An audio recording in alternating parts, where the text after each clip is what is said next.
Hello, everyone, and thank you so much for joining us today. My name is Katie Smoller. I am the Director of Educational Programs here at the Journey Through Hallowed Ground, and we are excited to be starting our new Explore the Journey series, where each Wednesday at noon p.m. Eastern Standard Time, we're going to be exploring a different site throughout the Journey Through Hallowed Ground National Heritage Area. And today we are very excited to be starting with Fredericksburg and Spotsylvania National Military Park, and we are joined by Park Rangers Becca and Peter. So thank you so much for being with us today. Sure. Thanks for having us. My name is Pete. I'm a interpretive park ranger at Fredericksburg and Spotsylvania National Military Park, and Becca is the supervisory interpretive park ranger. And today we're going to try to get you all an idea of what our park consists of, some of the stories that we cover. We have a very kind of unique setup at Fredericksburg and Spotsylvania, as our name implies, which, by the way, if anyone wants to win some trivia, our name is the longest name of any park or unit in the National Park Service. We actually have left some of the additional terms out of our names. It's Fredericksburg and Spotsylvania National, or Spotsylvania County National Battlefields Military Park, right? So it goes on for even more than what you see on the screen, and part of that's due to the fact that the Civil War, the armies, the primary armies, spent a lot of time in this vicinity. Fredericksburg and Spotsylvania County is located almost exactly halfway between Washington and Richmond. So whenever these two primary armies, the Army of the Potomac for the Union and the Army of Northern Virginia for the Confederacy, as they were trying to operate maybe towards each other's capital cities, they would end up in here fighting battles or camping or establishing bivouacs for extended periods of time. So as you can see, our park on the map here covers a lot of ground. It's misleading, but if you look at the key in the upper left, it's not like, one site is right next door to the other. There are areas of our park where there's, 15 miles in between one site to another.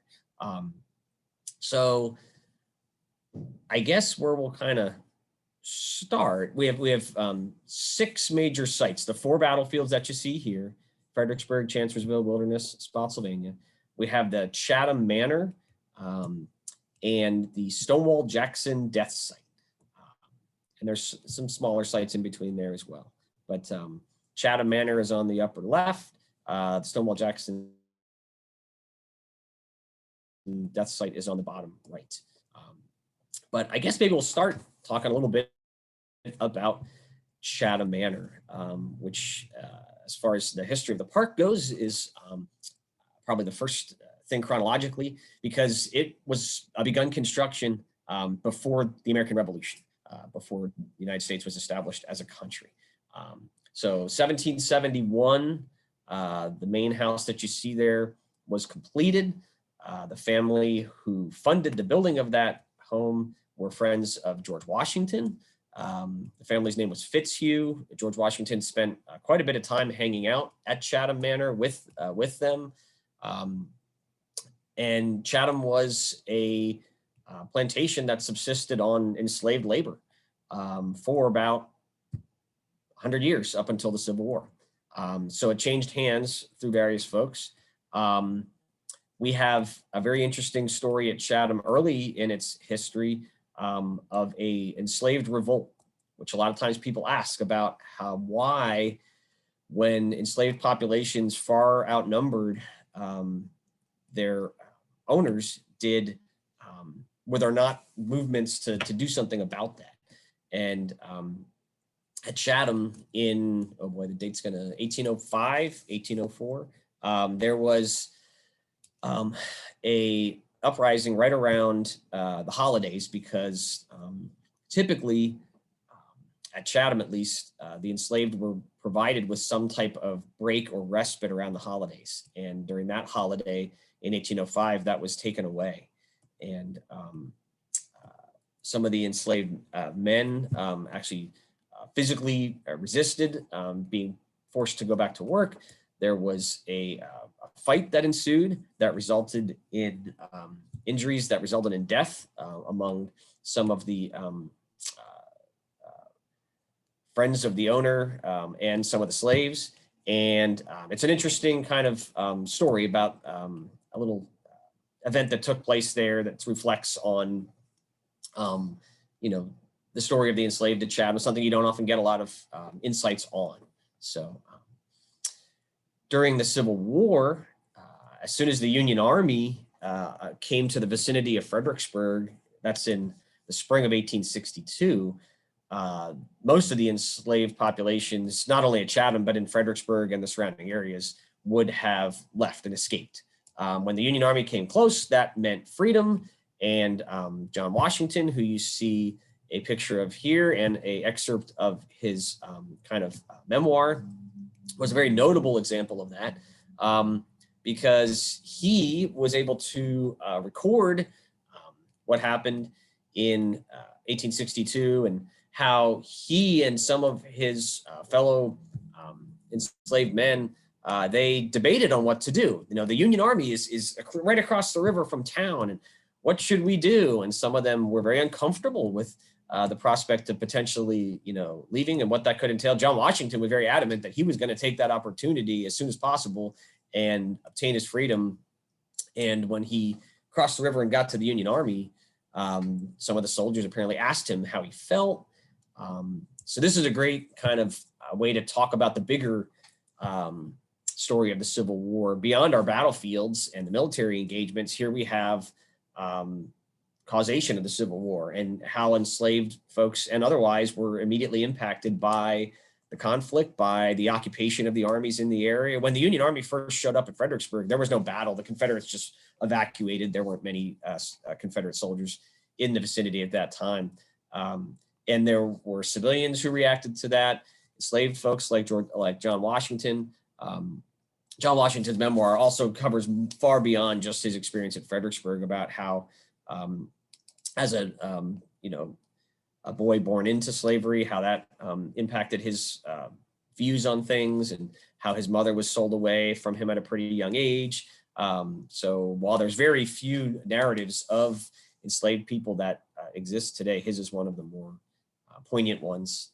So it's been edited and published in book formats. So, but he was at Fredericksburg, and all. So Chatham is a good place for us, where when people first come to our park, we would prefer they actually go there first, because it kind of sets up the beginnings of the Civil War, and it gets folks to better understand why did the armies come here then to fight battles. Well, this community was affected early on. Once the Union Army came to the grounds at Chatham, they used it as a camp, as a headquarters for some of the leadership, and as a hospital during the battle. So Clara Barton, she, as a lot of people are familiar, would go travel to visit to the battlefields, and she was kind of a, self-appointed advocate for the soldiers and trying to get them better everything. She was just shocked by the deplorable conditions at some of these hospitals, because the United States wasn't prepared for a conflict of this scale and the magnitude of the casualties. So she would do all sorts of things to try to get better food and supplies for the soldiers who were recovering. So Clara Barton was at Chatham, along with Walt Whitman. He came to find his brother. His brother was in the army. Walt Whitman had heard that his brother had been wounded at the Battle of Fredericksburg, so he traveled down here from New York. And when he arrived, he found that his brother actually was doing okay. He had been slightly wounded, but he was also taken by the sufferings of all these soldiers who'd been wounded, and he stuck around to try to help as a nurse or any other way possible, writing letters home for them. A lot of that deeply affected Whitman, which you can see in his writings later. So Chatham has a lot of different levels of stories at it. It was a place that had a great view over the battlefield. When you're at Chatham, it's right along the Rappahannock River, It sits up very high on a ridge. So that's where General Burnside, who commanded the Union Army at the Potomac at the battle, kind of watched the fighting from. And it's a place that folks can really kind of grasp a lot of things before they delve into some of the intricacies of the fighting and like I said, the tactics and whatever else you might want to get into. So the Chatham Manor building we have set up inside exhibits about the various eras of the history there, some artifacts. We have a little movie that we show there inside the building. The building's usually open in the primary visitation months. So summer every day, and then the rest of the year, hopefully weekends and all. But even when the building is closed, we always recommend folks go there. The grounds are very impressive. In the 19th, so Chatham after the war was kind of in a state of disrepair. And eventually during the Great Depression, a family bought Chatham and the grounds at like a bargain basement price, invested a lot of money and time into it and rehabbed it. And now there's some very impressive gardens that were put there, other features, statuary and all.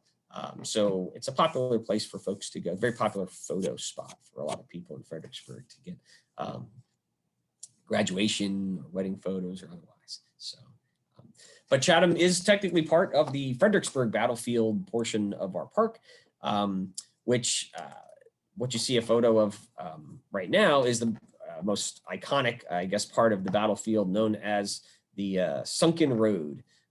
So at the Battle of Fredericksburg, the Confederate Army is basically trying to stop or block the Union Army from advancing southward towards Richmond. So this battle took place in December of 1862. It's about a year and a half into the conflict, right before the Emancipation Proclamation is going to go into effect. Lincoln had announced that the emancipation was going to occur. He had said that back in September. What Lincoln and the North would really like is the emancipation to be coupled with a Union battlefield victory. Those two things might be like a game changer that would bring Southern leaders to the bargaining table. So at this battle, the Confederates are going to line up in defensive positions on a series of hills and ridges outside of Fredericksburg. The Union Army initially is going to try to come across the Rappahannock River, which is difficult because the Confederates are able to see them and shoot at them while the Union Army is trying to build pontoon bridges.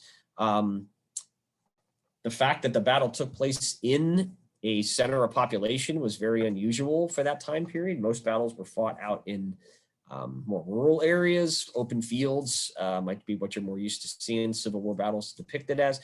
But Fredericksburg battle actually had street fighting. The Union Army was kicking down doors, going house to house, urban combat. And then the Union Army had to occupy the city of Fredericksburg, which led to a whole other series of events because neither army had really occupied an enemy town to that point yet. So Union soldiers initially were going through Fredericksburg city homes looking for food or blankets, and then they got into some wine cellars, and next thing you know, they were looting the city. People's personal possessions were being taken. That had a distinct impact on how some folks viewed the war up to that point. Before it was just soldiers fighting soldiers on the battlefield. Now it's, you know, innocent women and children getting wrapped up in this, or people's private property. So the Union Army crossed the river, despite the difficulties, occupied the city of Fredericksburg, and then they used the city as a staging point to launch attacks against the Confederate Army under Robert E. Lee. And the Confederates were lined up behind a stone wall similar to the one that you see here in the photograph. It's not the same stones from 1862, but they're on the same spot, built to the same specification, so as close as we can try to get. And then the house that you see is really a significant, if you look closely, there's a few bullet holes in the siding there.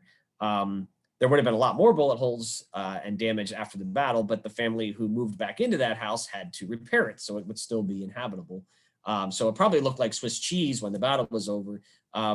So the exterior of the house, you know, has been repaired significantly, but inside the house, there is a wall that was never repaired. Folks just covered all the bullet holes with wallpaper. We, as the Park Service, obtained the house in the 1970s, peeled off all the wallpaper. We want people to see the holes, so it makes it more evident to them, you know, how the fighting that went on here was, you know, lots of bullets going through the air. And then again, how these everyday folks, their property got wrapped up in this war. So our visitor center is located in proximity of this point. So people can come to the visitor center at the Fredericksburg battlefield, get some orientation from our staff. We have exhibits in there, a movie, and then they can walk right outside of the visitor center along this area where, you know, the most famous part of the battle occurred. There is a monument to a Confederate soldier who helped provide some aid to Union wounded. It's an interesting kind of talking point. You know, it's a moment when both sides were able to, I guess, you know, see beyond the battlefield, and there's some humanitarian effort going on there. It also helps us think at how the Confederacy was remembered. You know, this is a Confederate soldier who's kind of put up as a example of, you know, what ostensibly all Confederate soldiers might be willing to do. So it's a great story, but it also has some commemorative things to take away from it as far as how the Civil War is remembered and viewed today.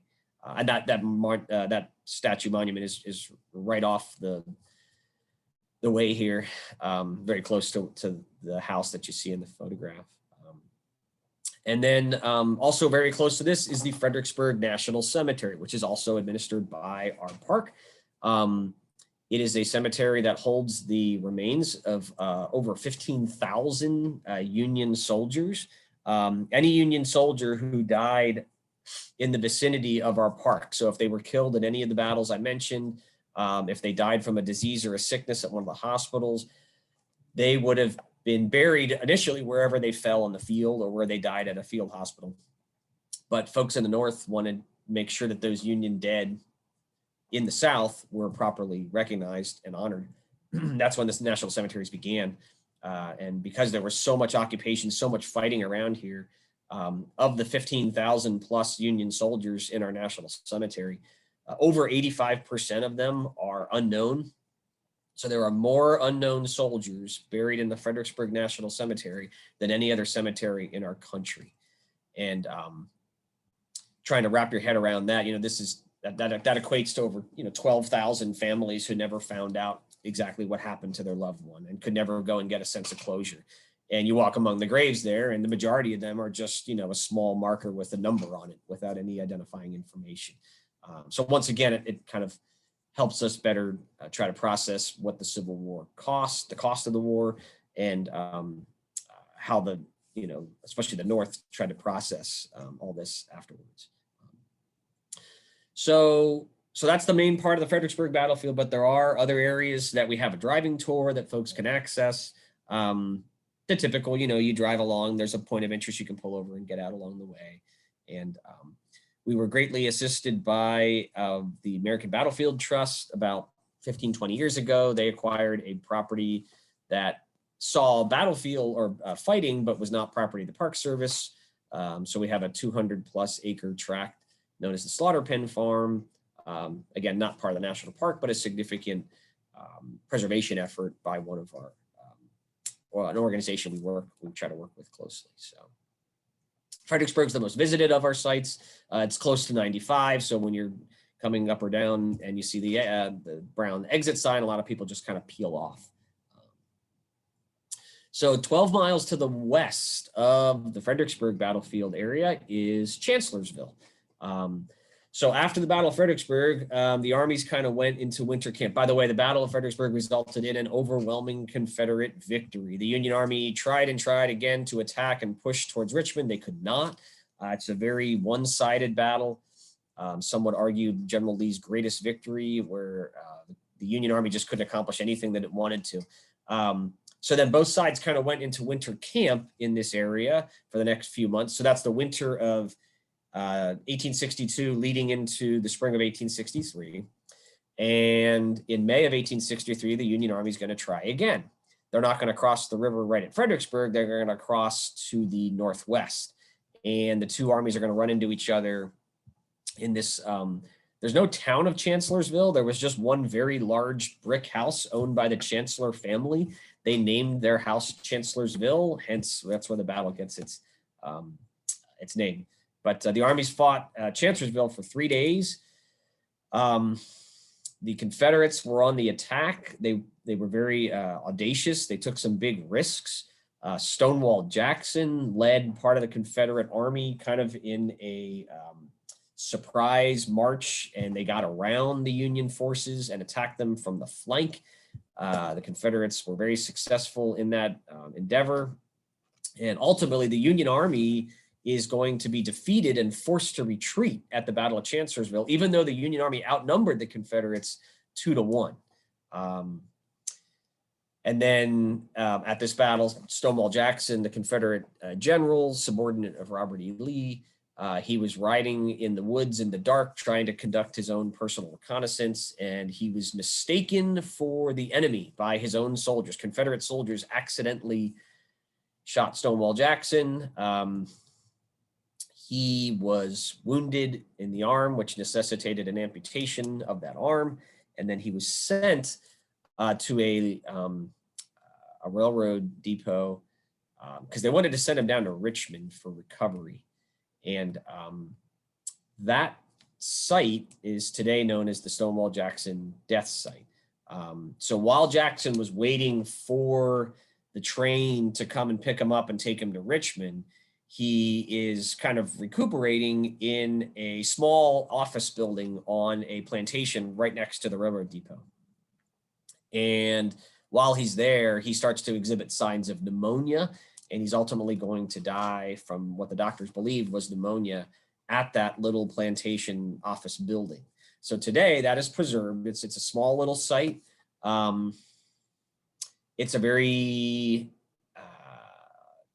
unusual spot, I think, for the National Park Service or for any historical, because usually you go to where famous people are born or maybe lived. This place is preserved specifically as the site where this Confederate general died. And I think what took on special significance after or during and after the war was the perceived implications of Stonewall Jackson's death.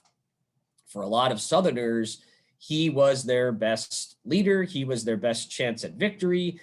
Once he was gone, then the South's fortunes in the Civil War seemed to take a downturn. And a lot of people pin that all on the absence of Stonewall Jackson. So in a way, he was very much made into a martyr and venerated to the point where in the South, Memorial Day was often observed on the anniversary of Stonewall Jackson's death, because they felt that that was, their number one person to memorialize. So when people visit that site, not only, of course, we talk about Stonewall Jackson and his wounding and his ultimate death there, but we also try to shift the conversation to, why do we view this individual in a way, or why has he been, made out to be the savior of the South's hopes for the war. So it's can be controversial there, depending on the mindset of the visitor. But it's a site that really helps us address what a lot of folks would call the lost cause, the idea that the South should have won the war or could have won the war if only a few things had gone differently. And that site used to be called the Stonewall Jackson Shrine up until about 5 years ago. That's what it was initially named before it was even property of the Park Service. It was administered by different organizations, and then it got transferred to our national park. That name Shrine stuck around for 80 years. Shrine today has a different kind of connotation to it than Shrine did, I guess, 80 years ago. But again, very interesting site within our park, a site that challenges us in a lot of ways, but it also can be very useful when addressing these bigger points of the Civil War, reckoning with the way the war's been viewed and remembered. So, all right, so the Chancellorsville battle was the last battle before Gettysburg. So basically, Fredericksburg and Chancellorsville are Confederate victories that allow Robert E. Lee to take the Confederate Army of Northern Virginia up and invade Pennsylvania. that takes place in July of 1863. So that's just 2 months after Chancellorsville. Chancellorsville, by the way, was the bloodiest battle of the entire Civil War up to that point. So there were 30,000 casualties at Chancellorsville combined between the two armies. That's going to then be eclipsed by Gettysburg 2 months later, 50,000 combined casualties. But for the Confederates, they had lost a lot of soldiers at Chancellorsville. Of course, Stonewall Jackson's no longer with them. So when they get up to Pennsylvania to fight arguably the most pivotal battle of the conflict, what had happened at Chancellorsville was very important. So a lot of times, if the people who are really into Gettysburg and what goes on there, I think it's essential that they understand Chancellorsville to fully grasp, the events at Gettysburg, because everything that goes on at Chancellorsville that works for the Confederates, they try to replicate up in Pennsylvania. So after Gettysburg, the armies came back to this area, and they don't do any major fighting for a while. They kind of lay low. There's some skirmishes and some marching around, and there are some minor battles around here. But so 1864 rolls around, 3 years into the conflict. Ulysses S. Grant is appointed commander of all Union forces, and he has a mindset of there will be no turning back. We're going to marshal all Union forces against the Confederacy from multiple directions, kind of put the crunch on them. Sherman's going to go through Georgia. Grant and the Army of the Potomac is going to go through this area of Virginia. Other forces were going to be operating in the Shenandoah Valley. So that all began with the Battle of the Wilderness in early May of 1864. The Union Army of the Potomac crossed once again the Rappahannock and the Rapidan rivers in this area and began an advance southeast towards Richmond. And they were met by Confederate forces in this area known as the Wilderness, like an 80 square mile tract of heavy forest. And they fight for 2 days. It's kind of a draw at the end of the day. Neither side can make the other, necessarily retreat from the field. But Grant's idea is, well, the Confederates couldn't block us, so we're just going to kind of go around them and keep advancing towards Richmond. And that's going to continue for basically about a month and a half until they get to the gates of Richmond. But I was talking to Katie a little bit before all this about how our park, because it's so wide ranging, some areas of our park are more close to the actual Journey Through Hallowed Ground corridor than others. The Wilderness Battlefield is the westernmost reaches of our park. Therefore, it would be the one that falls most in the Journey corridor. And when we had the students do their program some years ago, we kind of focused on wilderness related topics. Part of the Wilderness Battlefield is in Orange County. Some of it is in Culpeper County, and some of it is in Spotsylvania County. So it's kind of an interesting dynamic there where our park spans various jurisdictions and beyond just, like I said, the ground itself, the counties that we all have to work with. So immediately after the Battle of the Wilderness, the armies confront each other again at the Battle of Spotsylvania Courthouse. So now both sides have kind of gathered that, this is going to be a knockdown, drag out fight. The Confederates need to stop Grant and the Union Army, and Grant's just resolved that he's just going to keep plugging away. So Spotsylvania Courthouse is a battle that's about a week and a half long. Typically, your battles are a day, maybe, 3 days like Gettysburg, but Spotsylvania is a week and a half because the Confederates, they dig in, they make trench works, significant trenches that are bolstered by logs, and the Union Army with Grant at it, along with it, just keeps trying to find a weak spot and exploit it and send an attack here and send an attack there. And the Confederates are always trying to block that. That all culminated at a place called the Bloody Angle. About halfway through the battle, Grant sent a very large contingent of the Union Army, 20,000 soldiers, on a large-scale attack first thing in the morning on May 12th, 1864, and they overwhelmed Confederate position. There's hand-to-hand fighting in the trenches, in the rain. At one point, the armies are actively engaging for upwards of 20 hours. It's not unlike anything this war had seen before. It's tough to wrap your head around how something like that looks and works. I think sometimes you talk about an event like Pickett's Charge, and it was very impressive. They marched across the field and everybody could see it. The flags were flying. Here you're talking about guys, like engaging in physical combat in a close area for an extended period of time in mud, and it's just not the same kind of way. I think a lot of times the battles and the charges and things like that are invasions. So just like at the Wilderness, the armies fought at Spotsylvania. Neither side could make the other retreat, but Grant just keeps moving onward. He marches around the Confederates past Spotsylvania, and he makes them stop him somewhere else. And a lot of soldiers, after starting to have this sink in that the war is going to continue to go this way, realize it's going to be tough, but they realize it's also probably bringing it closer to an end. And there's a key moment between Wilderness and Spotsylvania when the Union Army is marching down the road and they come to an intersection.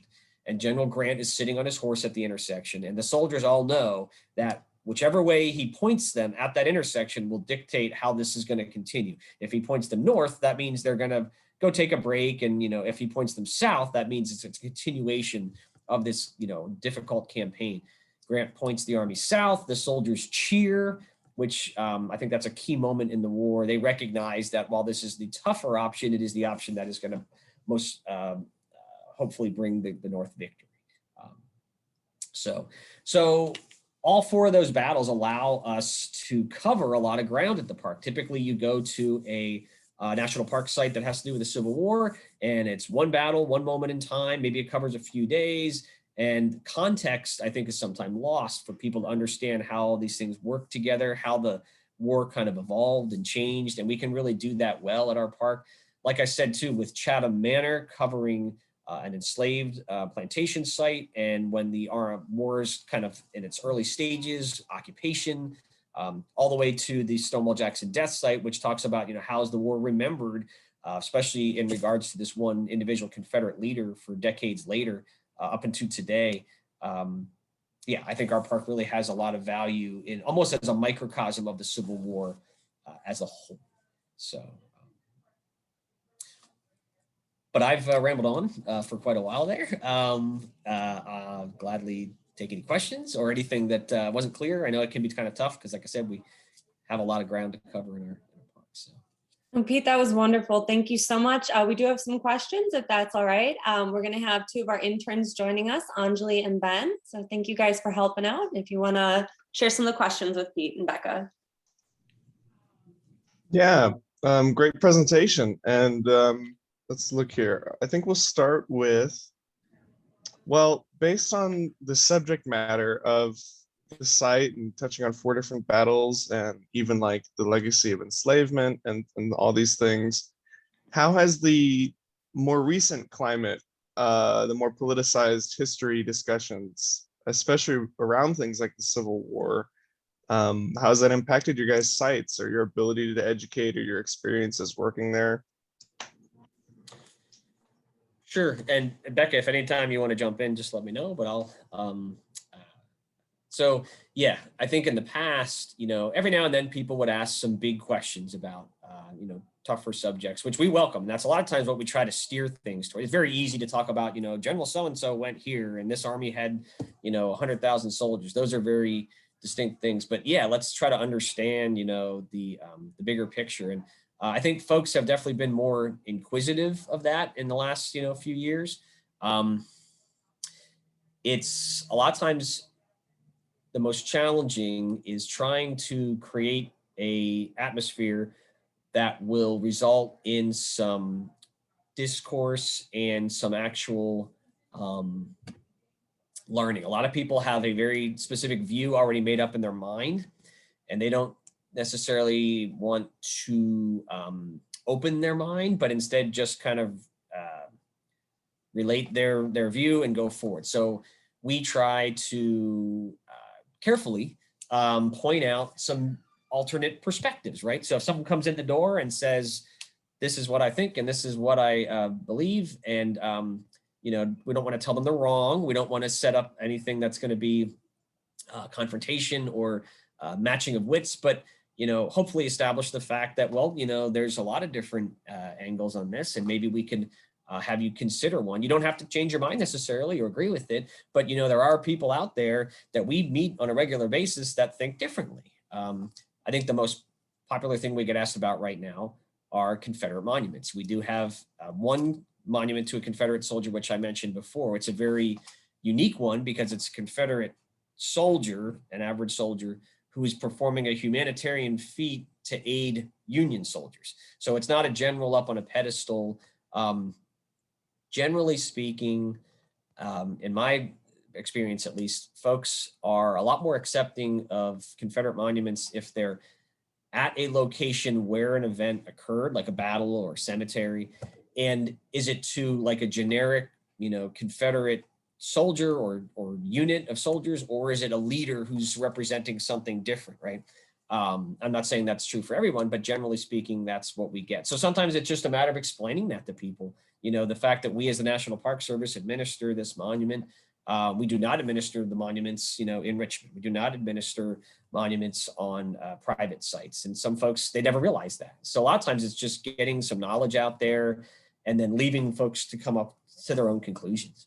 But yeah, it's definitely been something that is kind of been amplified recently. I think we want to welcome that, but it also does make things a little bit more challenging for us because as we joke about, Becca and I sometimes, our job is to talk to people, engage with people about highly controversial topics who we've never met before in our lives. They walk in off the street, a lot of times you don't even want to talk about these things maybe with your family or your friends because it can lead to some, but the nature of our job is that people just come in out of anywhere, and we're supposed to, be able to go ahead and have a conversation with them about it. So, but there's a lot of good training that the Park Service has, and as a park staff, we kind of help each other out and everything. So.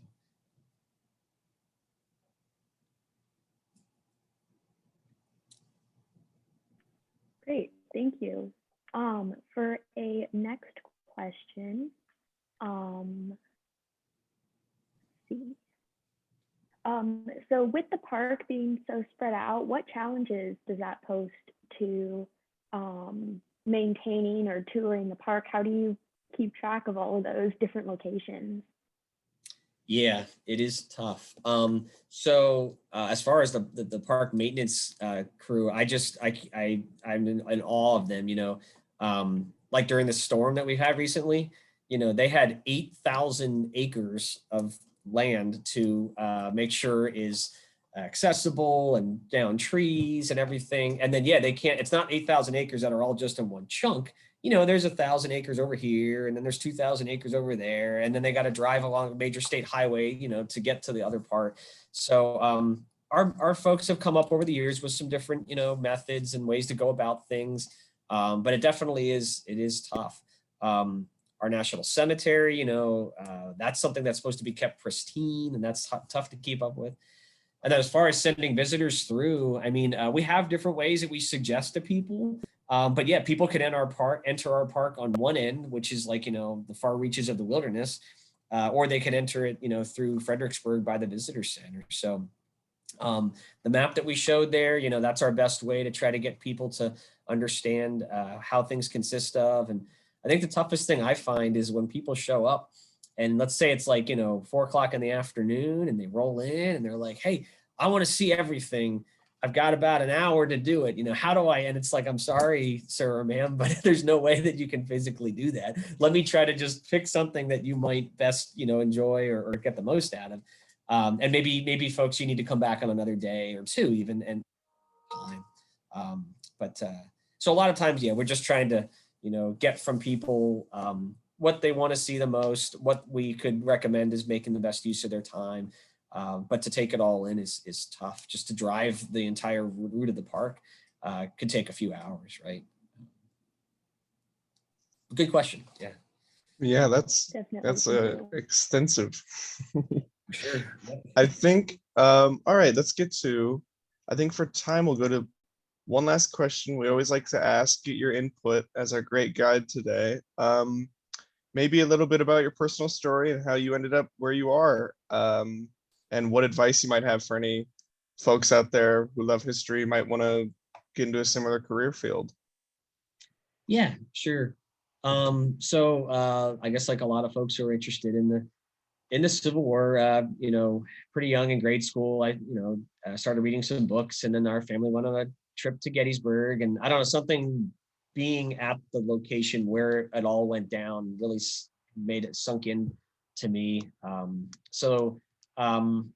That led, for me to try to pursue a field that would enable me to help, impart or interpret history in some way to folks.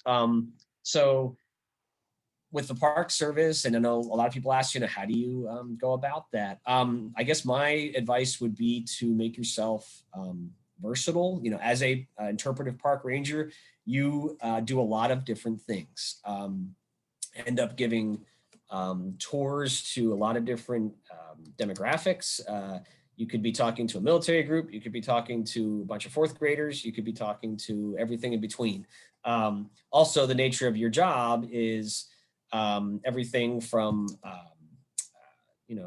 giving a short talk at the front desk to helping get someone to understand what type of tree is outside, to you name it. So I think that's something I would definitely advocate for, is making yourself as a public historian and someone who's going to be out in the field on the front lines, just ready to deal with a lot of different things. Flexibility is key as well, I think, in that regard. If you first are trying to get a Park Service position, maybe look into volunteering or doing an internship at a park, which can then get you to know some folks who can then advocate for you moving forward. And then, to get an initial job posting, a lot of times it's seasonal. Everybody has their dream park that I want to work at this site, but you open up your options, and you might have to consider a lot of different places, and then starting at one place will then allow you to get into another place. And all. Some people are very fortunate; they're able to start at their dream park. Other folks, it takes them decades to get to where they actually want to be. But along the way, it can be a lot of fun. You learn a lot. And you have the ability to work at these great places in our country. So, great insight. Thank you for sharing. And Pete and Becca, thank you so much for being with us today. We truly, truly appreciate your time. Yeah, thanks for having us. And thank you everyone at home watching. We'll be back here next week, Wednesday, with Adams County Historical Society. So hope to see you there, and have a wonderful rest of your day.